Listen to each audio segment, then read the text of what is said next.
bad things happen. And my mom had terminal cancer. And I was faced with a choice of figuring it out and being able to free up that time.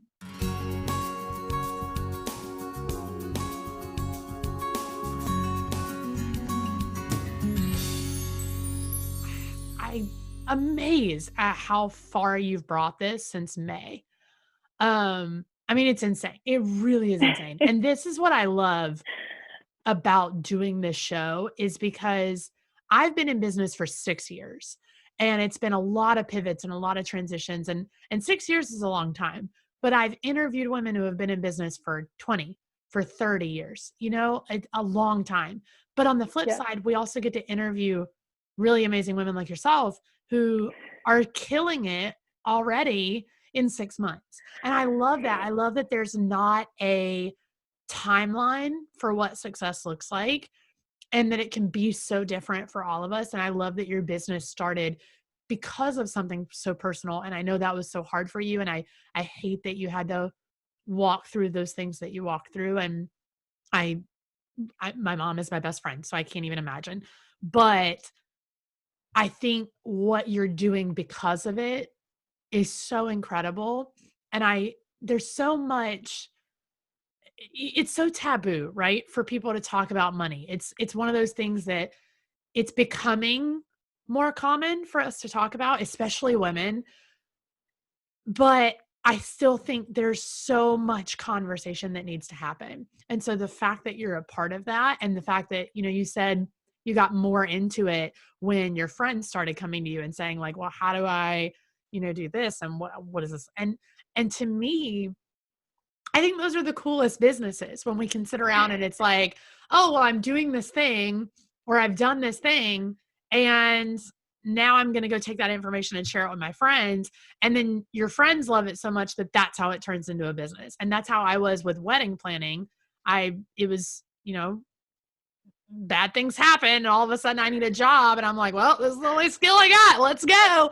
And that's how I got into wedding planning. It's not pretty, it's not experienced, it doesn't have, 10 years of a resume behind it, but it worked. And so number one, I'm just super proud of you for that. And I think that's awesome. But number two, I love what you're bringing to the table now because I think so many people, and like I said, women especially, are getting into trying to deal with their money and trying to build wealth and trying to learn to invest and trying to do all these things. And then, especially for our listeners, you've got the business side. You're trying to grow revenue. You're trying to really make this business work, make it profitable. But in order to do that, there's this misconception that it's going to require us giving up all of our time. Like, we can't take off for a holiday. We can't go hang out with our family. We can't, take the weekend off because we got to make more money. And so I love this idea of time freedom. And I love that you're bringing this conversation to the table because I think it's really, really needed and really necessary. I also feel that the conversation is still needed, even though you and I might be in a bubble where it's happening a lot. So I also realized that I was getting really used to constantly talking about money, really used to bringing these things up, and so as comfortable as talking about Cardinals baseball as equated to money. So that for me became such an easy thing. And then I would see somebody that I hadn't seen in a while and things would come up and I'd mention something, anything money related. And like you said, it just automatically shine away from it as if it was some kind of taboo thing that couldn't be brought up. And it really just makes me sad because I don't want anyone that I've been friends with throughout high school, throughout college, throughout my life beyond college to be in a situation where they feel like it can't be talked about and they're just going to be bad at it forever. And it's never going to get fixed. And I'll just keep swiping my credit card because I was there. I was saying those things. I was saying that I would never be able to pay off my credit cards. I was saying that I would never be debt free. I would never not have to work kind of thing. But then again, as you said, bad things happen. And my mom had terminal cancer. And I was faced with a choice of figuring it out and being able to free up that time and put all of our memories, all of our love, all of our experiences into the time that we had. Or I could just keep saying I was bad with money and complain and have so much regret around not spending time with her and not getting anything that I would want to have with her while she was still here. And in business, people love to talk about building time freedom as in build your schedule, build your life around your business. Do not build a business that is running your life. Like you're building your business for time freedom, whatever version of that phrase that you want to bring up. Mm-hmm. But your personal finance habits are going to carry into your business. Even if you're running it with a bookkeeper, even if you're running it with, your CFO, whatever you have going on in your personal life habitually will carry and be reflected in those business spending habits as well. So I think it's really important to view your business finances as a reflection of what you've structured for yourself personally, because those beliefs and those habits, whether or not you realize it, will carry over. So if you want that profit and you also want the freedom from your business instead of being chained to the business you started to get out of this 9-to-5 ball and chain, then start with your own foundations and watch how that can be reflected in so many other areas of your life and of your business finances specifically, because then you truly can say, you know what, it's the Christmas season. I'm going to put everything on pause. It's the holidays. And honestly, the new year too. That sounds great. Let me take all that time off, because you can, because you've put all of your financial safety net into place, and time freedom is an option. I'm not talking about time freedom where you come back and you're super stressed out and you have a mile-long to-do list because you just crashed and burned and needed that break. I'm talking about real time freedom because you have built your business financially in a way that gives you time to step back. Yes. Oh my gosh. Yes. 1,000 times. Yes. And I think too, so many people talk about like, oh, well, I keep my personal life and my business life separate. And it's come up on this show before that is not possible. And that, if you're having, relationship problems, or you've got stuff going on in your personal life, like emotional stuff or whatever, that's going to seep into your business. If your business is not doing well, you're not just going to check out at 5 o'clock and be like, oh, well, doesn't matter anymore because I'm in personal mode. Like, yeah, you can't. You're not going to be able to do it. So they've got to work together. They're going to affect each other. And I think that's where that whole idea of like work-life balance comes into play, with finding how to make them, kind of synergetically work together and feed into each other well. But something that you kind of touched on, you said that about getting your personal stuff in order to get your business stuff in order. And I think that to me is like the foundation for this entire conversation. Like you cannot have time freedom in your business. You cannot have productivity in your business. You cannot, make good money in your business and manage your money in your business if you don't know how to do all of those things without the business. And that's what's crazy to me. And that's why I love this conversation, because I think we get into business and we go, okay, I'm going to learn how to be a good business owner. I'm going to learn how to time block my schedule. I'm going to learn how to set boundaries with my clients so I can take weekends off. I'm going to learn all of these things, and it's going to come so naturally.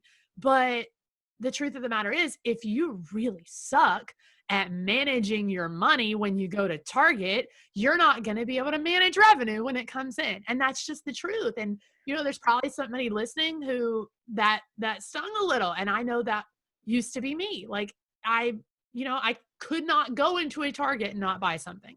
It, for you it's GNC, for me it's Target. Like I could not go into a Target and not buy something. And I felt like when I walked, I'd walk in the door, I'd be like, okay, I'm here for shampoo. I'm going to get shampoo. And I got a buggy for shampoo. I got a shopping cart. Like, you're not just buying shampoo when you get a shopping cart.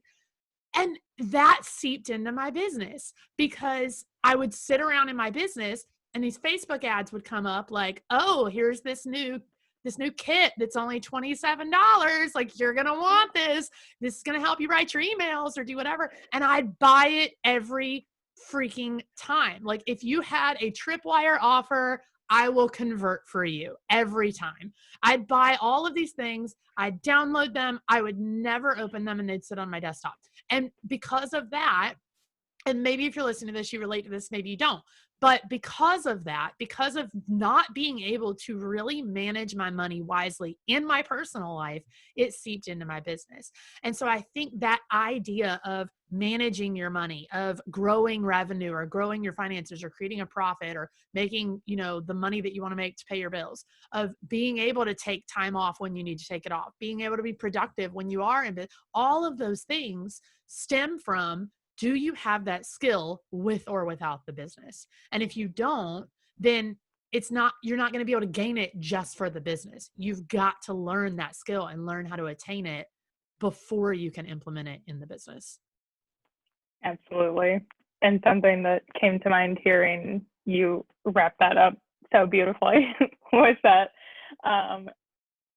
these things, although they need to be learned and mastered personally before carrying it into business, don't just come naturally personally either. I work with people on their money, on their debt, on their savings and investments who are successful because they have a why, because they bring a why to the table. And you heard my why for my mom, for experiencing every day to its absolute fullest, because I know she didn't expect a phone call that she had cancer, not once, but twice. And who knows what's going to happen to any of us tomorrow. And I know that feels like such an intangible thing. And there's an argument for the whole YOLO movement that I could get into, but I'll stop myself there. What I'm trying to say is that if you just think to yourself, oh yeah, like I really want to be out of debt, or oh yeah, like I just want to be out of debt because like I just want my money back. Like, sure, yeah, like I don't want you to be paying companies a bunch of money either. Like, there are a lot of reasons why we could talk about wanting to get out of debt, but what is your big goal? Like, clients who come to me in an application call and I say, what is your why? Why now? Why are you choosing to invest in yourself and in your financial future now? And they say, oh, I want to be debt free. No, like, yes, but also no, because what is the big picture? What is the why? What is your driving force? What, when you're at your wit's end trying to figure out why you're still missing $17.29 in your checking account tracking your expenses, is going to keep you sane enough to say, it's okay, I'm going to put it away and I'm going to try again tomorrow because I have my why. Is it your kids? Is it wanting to buy a house with a big backyard for your dogs? Is it the dream of taking your family on this big, massive vacation because they've supported you so much and they deserve it kind of thing? What's bigger?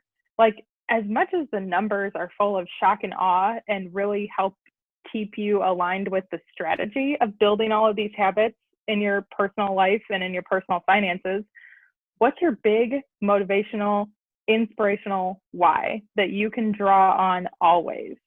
Because trust me, you have to do the work. And if you're looking for a shortcut in building any kind of good habit, like you touched on, like the time blocking, like the boundaries, like the regularly budgeting your expenses and giving every dollar a job, it's all effort. And while I have proven strategies and frameworks to get from step to step to step, where's your end of the equation going to come in? Where's your why? That is going to keep you doing this work and then transform everything personally. And if you're an entrepreneur, taking it into your business as well.